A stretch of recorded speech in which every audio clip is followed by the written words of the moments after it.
ជាតិថ្ងៃមង្គលយើងតែបានរៀបចំឡើងដោយមេបាសូមស្រីស្ងួនកុំព្រួយចិនដាបងសូមសច្ចារក្សាលោកស្រីអូនរីងរាយនឹងបានស្ដាប់វាចារៀបថាស្នេហាអូនមិនដែលយល់តែពេលនេះបានឃើញហើយបានស្គាល់សូមប្រងនេះមលកុំប្រែចិនដា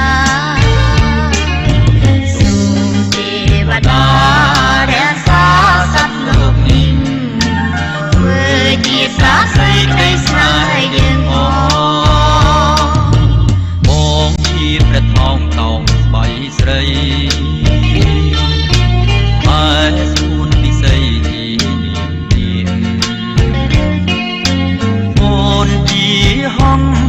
រូបបងជានាងគុំអាចខំពាក្យពីនាងបា